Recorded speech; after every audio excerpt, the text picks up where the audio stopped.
இந்த நீட் தேர்வுல CJP protest எப்படி பாக்குறீங்க? இதுல என்னன்னா சென்னையில போற ஆர்ப்பாட்டத்துல இந்திய கம்யூனிஸ்ட் கட்சி அலுவலகத்தை இடம் கொடுத்தது ஒரு பெரிய சர்ச்சையை ஏற்படுத்திஇருக்குது. இல்லை, நீண்ட காலத்திற்கு பிறகு உண்மையிலே நாடே மகிழ்ச்சியில் இருக்கு.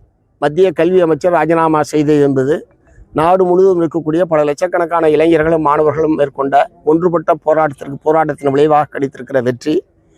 இதுவரைக்கும் மோடி அவர்களை ஆட்டவோ அசைக்கவோ முடியாது என்றுதான் எல்லோருமே பேசி கொண்டிருந்தார்கள். அவர்களை ஆட்ட முடியும், அசைக்க முடியும் என்பதை நம்முடைய மாணவர்களும் இளைஞர்களும் இப்போது நிரூபித்திருக்கிறார்கள். ஏற்கனவே விவசாயிகள் போராட்டம் நடைபெற்ற போதும் இதே போன்ற கருத்து தான் சொல்லப்பட்டது. ஏறத்தாழ ஓராண்டு காலத்திற்கு மேலாக போராடி விவசாயிகளுக்கு விரோதமாக எந்த சட்டத்தை அவர்கள் நிறைவேற்றினார்களோ அவர்களே அதை திரும்பப் பெற செய்த பெருமை இந்தியாவுக்கு உண்டு. ஆகவே ஒன்றுபட்டு தொடர்ந்து போராடினால் வெற்றி பெற முடியும் என்பதற்கு இரண்டாவது உதாரணமாக நம்முடைய மாணவர்கள் இளைஞர்களுடைய போராட்டம் என்பது அமைந்திருக்கிறது. ஆகவே இதன் விளைவாகத்தான் அவர்கள் இப்போ ராஜினாமாவில் அவர் ஏதோ மாணவர்களுடைய கல்வி மாணவர்களுடைய போராட்டத்தை உணர்ந்து நாங்கள் வாபஸ் வாங்கினதா சொல்கிறாங்க. உண்மையிலே அவ்வளோ பெருந்தன்மை இருந்திருந்தால் அவர்கள் மே மாதம் 12ஆம் தேதி ராஜினாமா செய்திருக்க வேண்டும்.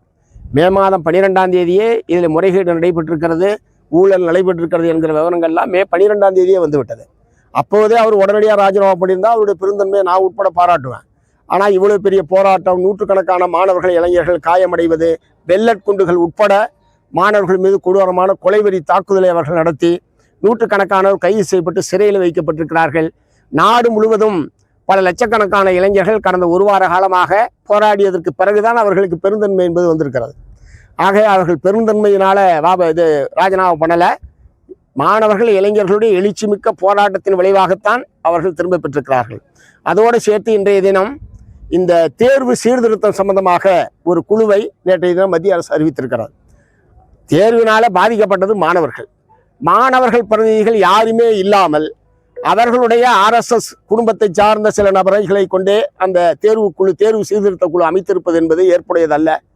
அவங்க ஆட்கள் அவங்க வச்சுக்கிட்டோம் ஒரு ஆளுங்கட்சி என்கிற முறையில். ஆனால் பேராசிரியர்கள் அதே மாதிரி மாணவர் பிரதிநிதிகள் அந்த குழுவில் இடம்பெறுவதன் மூலமாகத்தான் அது நியாயமான சீர்திருத்தமாக இருக்கும். மாணவர்கள் என்ன சீர்திருத்தத்தை எதிர்பார்க்கிறார்கள் என்பதை சொல்வதற்கே அது வாய்ப்பில்லாத நிலையில் ஒரு குழு அமைக்கப்பட்டிருப்பதை நாங்களே ஏற்கவில்லை. இந்த பட்டா உள்ளிட்ட அடிப்படை வசதிகள் பதில் சொல்ல முதலமைச்சருடைய அலுவலகம் ஏற்கனவே நீண்ட காலமாக ஜெயின் சார்ஜ் கோட்டையில் இருக்குது. அது நம்ம வாடகை கட்டடத்தில் இருக்கிறோம். அது நம்முடைய வாடகை கட்டடம். அது இராணுவத்துக்கு சொந்தமானது, வாடகை கொடுத்து கொண்டிருக்கிறோம்.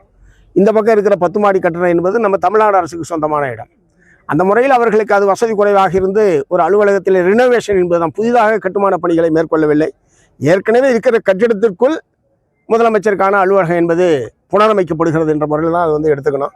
அது அவர் ஆளுகிறவர்கள் அவர்களுக்கு வேண்டிய கட்டமைப்பு வசதிகள் எந்த அளவுக்கு வேண்டும் என்பது அதை ஏற்படுத்திக் கொள்வது ஒரு பெரிய தவறாக புதுசாக ஒன்று கட்டடத்தை கட்டல. செய்திகளை உடனுக்குடன் தெரிந்து கொள்ள கீழ்கண்ட கேபிள் மற்றும் DTH நெட்வொர்க்குகளில் எம்நாடு செய்தி தொலைக்காட்சியை காணுங்கள். பாதகம் செய்பவரை கண்டால் நாம் பயம் கொள்ளலாகாது பாப்பா. மோதி மிதித்து விடு பாப்பா, அவர் முகத்தில் உமிழ்ந்து விடு பாப்பா. அண்மை செய்திகளை உடனுக்குடன் தெரிந்து கொள்ள இணைந்திருங்கள் எம்நாடு தொலைக்காட்சியுடன்.